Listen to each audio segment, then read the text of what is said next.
I bless you all with that, because there's no greater joy to be a vessel and a vehicle of godliness in the world. And the truth should flow from our lips. And it can only happen if we purify and cleanse our hearts and get out of the way and stop thinking that we're going to do it. So perhaps what I'm saying is, I'm leading up we need to do a little meditation. I want to share with you that, and then that will be the preparation for it'll be a kind of like a meditation as a prayer. The prayer is, please Hashem, let us be the conduits of your light. Ki liyishuataha kivinu kol hayom. The song will maybe even sing that, but Shlomo took those words and made one of the most beautiful songs.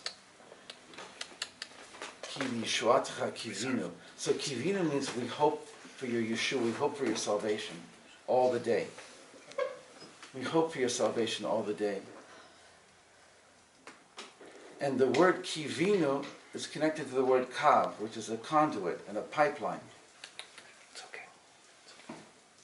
So we're asking to be a pipeline, a conduit of higher consciousness down into this world. And it's so much embedded in the words that if you miss that and you just get the English translation, is that we're hoping for you all day. It's very nice, but it's abstract. So they had to give us a way that they embedded within the words. They embedded a physical sensation that we can become. We can be part of this process instead of just making it some kind of a external prayer. I was saying before that God is outside and inside. We relate to God as outside. I ask you to help me. But the truth is, my deepest connection with Hashem is from the inside. So the meditation is like this. The idea is, first of all, that I think I can see, tell me if you agree, that we can see ourselves as concentric circles around a core. First of all, does that make any sense to you? Yes. Concentric circles around a core essence of our being. What are in the concentric circles? The experiences of our lives. The different layers of our personalities also. Our different types of relationship with others since we were born and since we grew up. And so certain things are locked in place. Certain things are a little bit more, movable. Sometimes some of us get stuck in certain types of relationships. Or when somebody says certain types of things to us, we get stuck because the button is pushed. So we're filled with energy in the different parts of ourselves, and some of that energy gets stuck. The idea is to connect into the core in order to bring more of the core light of our being, which is really a belief that I have, right? And again, it has to, it's like Rabbi Kaplan says, or anybody says, when he says, if I'm talking about God, it's the same thing as I'm talking about love. If you've never experienced love, so it's very hard for you to relate, but if you know what love is, then you can resonate immediately. And we're in the same universe of communication. And the same with God. If your concept of God is such that it bothers you, that you're bothered by God, that you have emotional blocks with God, right? But if you had any one experience in your life where God was like real, and your brain opened up, and your heart opened up, and you really felt what it was like. So, bless us all again, bless us that we can have that we don't have emotional blocks, that we can really have our heart open, that there's a presence in our lives that's there, it's been there, it's always there. It's us being able to feel it and to be aware of it, which is being called for. God is like, belief in God is not something you have to create. It's something you have to make way for. It's something you have to allow. You don't have to make it out of nothing. Thank you, all of you, for coming. It's Yofi.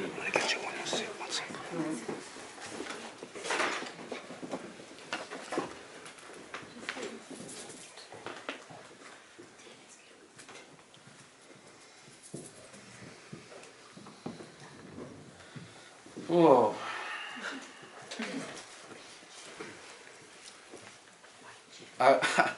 There's a few things going on inside. So in a sense, I'll just make a closure on what we were just saying, and then get ready and closer to the meditation I want to do with you.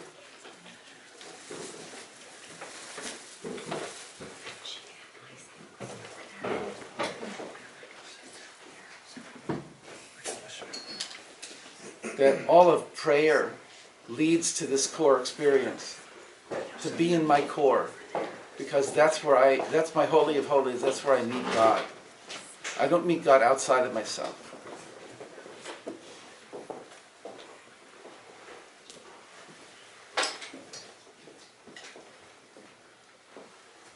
So the entry into my own holy of holies, the entry into my own core. And I consider the entry point is my chest, my heart center. There's maybe an elevator up to my brain and above, and I can go up and out. I must always come back and integrate and internalize and come to here. That's the movement of Kadosh, Kadosh, Kadosh. Is up, up, up, you're beyond, beyond. Hashem, you are awesome. You are beyond anything we know. We free you from anything we think we know about you. Kadosh means you are beyond, you transcend, you are beyond, you transcend. And so when we say Kedusha in davening, the next thing we say is Baruch. Baruch means I want to make it part of me. I want it to be in me. I don't want it to be just up there. I can't live up there in transcendence, in eight land. I want it to be real now, here, for me, my heart. I need to feel your presence. And then Yimloch is, may the whole world be filled with that. May the consciousness of your presence be there for everybody. Not by me going out and proving or convincing, but by me being who I am because of that incredible impact of your light in my life, that's the natural consequence. So again, the movement is up, open, expansiveness, internalization in the heart center, and again, the openness to the world itself. To the filling of the world with consciousness because we've done it. It's even in the verse itself, Kadosh, Kadosh, Kadosh goes up. Hashem Sevaot means you are the one who relates to your world as the God of hosts. You're the one who you come into relationship. You're the one who is the God of hosts. There's no better translation at this point. Or maybe you can add the host of all of heaven and all of earth. But whatever the case, you come into relationship with us. And Melo Kol Arts Kivado is your presence, your glory fills the world. So this incredible movement or dynamic or energy dynamic is opening up to infiniteness through our heart, up and out. Maybe you want to do it with me if you're not going to hit your partner on your side, right? It's the movement. It's intrinsic. It's intrinsic to all prayer. Is this movement? Is I start with my heart and I enter in because I know that simply that it can't be through my head. It has to be through something that I feel and that I even just want to feel. This incredible rib cage containing the vital organs of our being. This corresponds to the Kodesh, the holy sanctuary of the temple. And then we go up into the Holy of Holies.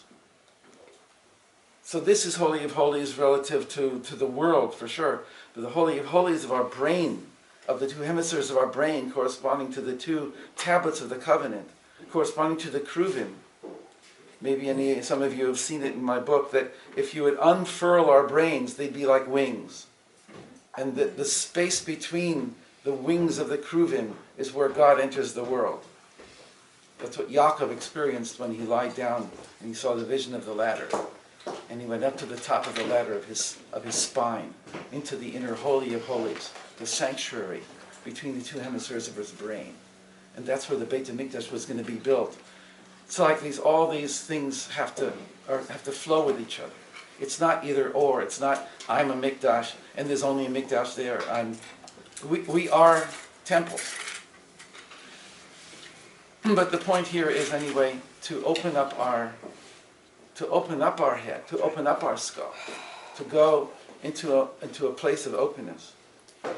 The same idea, but Hashem Melech is eternal present. Hashem Malach, eternal past. Hashem Yimloch, it's all up here and eternally, in eternity. And so we can stand down here and open ourselves to eternity, and eventually we can actually go up into eternity, to enter into the eternal. And the rational mind can't go there because it doesn't know what to do. So you just say, okay, you just stay here at the door. I'll take off my shoes, take off my body, and go into eternity. And there are ways to do it. There are ways to connect to what it's going to be like when we go up there. And the reason is we want to do this is not to stay there, not to leave our bodies, not to leave this world. It's to come back with something precious that we can come back with, down back into the heart again, and then back down to our kishkas, and then back into our relationships.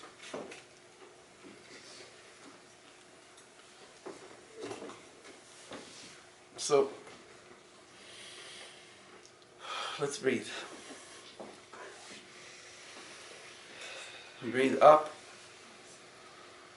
You open yourself by breathing into your stomach first and then into your chest.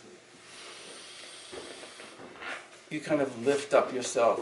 You stretch your shoulders. You ease the tension in your neck. You keep the air inside of you, and you take in a little bit more. And if you're not used to it and it's hard for you, then of course don't force yourself. And after you've held it for a little, you just go out and breathe and then kind of relax into yourself all the way down until you empty your stomach. And again, at the extremes, you get good at it, you can actually stay there without air in your stomach for quite a while. You can let out more.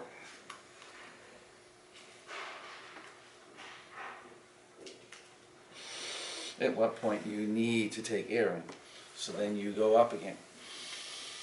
You go up to the top. Open yourself up. The air, the lightness of your head, the feeling of lightness in your skull. That you are a temple. And you're bringing in the light of the infinite into yourself. And you hold. And you come back down.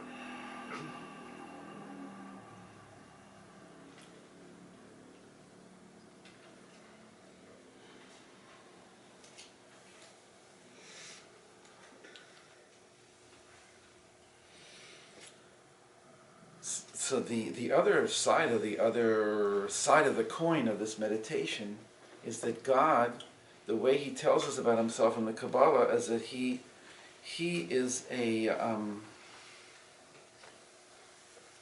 made the worlds in such a way that the worlds are like concentric circles or garments around His infinite light, and that every consecutive world, farther and farther away, there's less revelation of His light. There's still a lot of light, even into the lowest world. Even there's a physical world, which is the most, right? It's energy coalescing into matter. And matter is a form of energy, but it takes on hardness, and it hurts to fall, and it's a physical world. Right? And we realize that if you just amplify the energy of the physical world, you can bring it back up into its energy state, at least theoretically. We understand that theoretical physics. They're trying to do that now with billions of dollars being put into how to heat up matter to the temperatures that existed in the early universe, to see what will happen. Because matter is frozen energy, so if you heat it up, you'll unfreeze it and get back to prior states. It's science. But spiritually speaking, we say that there are higher universes that are filled with so much light, beyond the sun, 1 billion times beyond the sun. They're not physical anymore, so there's no limitation. And that those lights are less and less as they come towards us, but more and more as we go up towards the core. And that God made the world in such a way this is the Nefesh Chaim and based on the Ari, is that we become the ones who bring more of his light into all the worlds.